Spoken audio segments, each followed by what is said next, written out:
Assalamualaikum warahmatullahi wabarakatuh. Halo Sobat Tani, sahabat Smart Tani. Di video kali ini kita akan melakukan pemupukan untuk tanaman labu kuning ya. Labu kuning Kusuma, varietas Kusuma F1. Nah, apa aja sih pupuk yang kita gunakan? Nah, kita menggunakan ini ya. Pertama, kita menggunakan pupuk NPK dari DGW dengan formulasi 16 16 16 plus TE ya. Kenapa menggunakan pupuk DGW ini? Karena memang ini juga udah kita gunakan ya sebelumnya, karena memang ini cukup lengkap. Nah, kandungannya 16 ada juga MgO dan juga kalsium, kemudian boron dan zinc Zn ya. Jadi ini cukup lengkap ya kandungannya gitu. Dan ini juga bisa digunakan untuk berbagai jenis tanaman seperti tanaman padi, jagung, bawang, cabai tomat, melon, kemudian kacang-kacangan, kubis atau brokoli, semangka, jeruk, kentang, dan buah naga ya. Sementara untuk dosis, ini dosis untuk per hektarnya mulai dari padi itu 200 kilo ya sahabat tani per hektar ya. Jagung sekitar 300 hingga 600, bawang merah 300 kilo, kemudian sisanya itu antara 250 hingga 300 ya sahabat tani. Pupuk DGW ini memiliki teknologi yang compaction. Kandungan kadar unsur hara terjamin, mengandung unsur hara makro dan juga mikro esensial. Nah, ini yang paling penting ya. Mudah larut dan mudah ditabur, mengandung amonium sulfat, memaksimalkan pertumbuhan tanaman. Nah, amonium sulfat ini jadi lebih mudah ya sahabat tani, lebih mudah dimakan oleh tanaman. Kemudian tingkat kelarutannya tinggi, jadi mudah larut banget ya, meningkatkan mutu dan hasil buah ya. Tadi udah ya teman-teman mungkin sempat lihat di video yang satu ini. Nah, itu udah mulai ada berbuah. Kita akan coba tingkatkan kualitas dan mutu hasil buah menggunakan NPK DGW ini. Pertumbuhan tanaman lebih serempak, meningkatkan produktivitas tanaman, pelepasan unsur hara sesuai kebutuhan tanaman ya. Ini salah satu kelebihan dari pupuk NPK DGW 16 16 16 plus TE. Mungkin sahabat tani juga bisa, yang udah nonton video sebelumnya, bisa dilihat ya pertumbuhan dari labu kuning Kusuma F1 ini pertumbuhannya cukup baik gitu ya. Selain itu kita juga menggunakan asam humat ya sahabat tani, asam humat 90% pembenahan tanah. Sahabat tani bisa menggunakan produk asam humat apa saja gitu ya. Soalnya ini asam humat ini penting karena asam humat ini banyak sekali manfaatnya, diantaranya menaikkan dan menetralkan pH tanah. pH tanah yang netral itu akan memaksimalkan penyerapan unsur hara.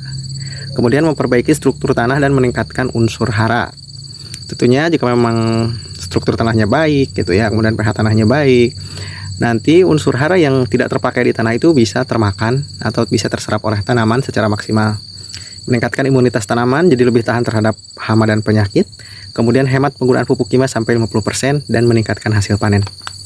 Penggunaannya ini dikocor ya sahabat tani, dikocor ke tanamannya. Sebenarnya disemprot juga bisa. Ini bisa untuk tanaman pangan juga.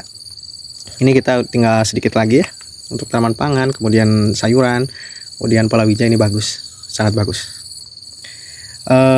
Ini bisa dicampurkan juga di pupuk kocor ya sahabat tani. Untuk sayuran cabai lainnya ini bisa dicampurkan pada pupuk kocor atau pada saat pengolahan lahan gitu ya. Ini penting, asam humat itu penting karena ya manfaatnya cukup banyak ya sahabat tani. Untuk dosisnya, nah ini kan kita menggunakan ember ya kurang lebih 5 liter. Nah, untuk NPK DGW nya sendiri saya kadang menggunakan 1 hingga 2 sendok aja, kira-kira aja ya sahabat tani, asal jangan berlebih juga. Sebenarnya gak terlalu ini aja ya, yang penting kita kiraan aja sekitar 2 sendok makan. Yang ini juga sekitar 3 sendok, 2 sampai 3 sendok ya. Kalau untuk per liternya mungkin untuk 1 hingga 2 kilo saja ini per hektar ya. Kalau untuk dikocor ini 3 hingga 5 gram per liter. Oke, seperti itu ya sahabat tani. Yuk kita lihat. Kita langsung perkirakan aja ya, nggak usah ini aja. Nah, kita sekarang kurang lebih segini aja ya.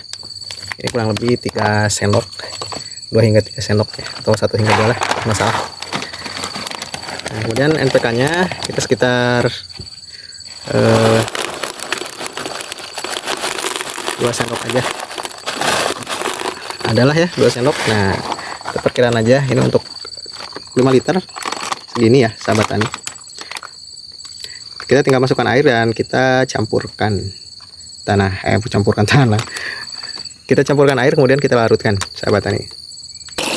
Selanjutnya kita tambahkan air seperti ini sambil kita aduk-aduk ya sahabat tani hingga benar-benar larut. Pupuknya ini mudah larut ya.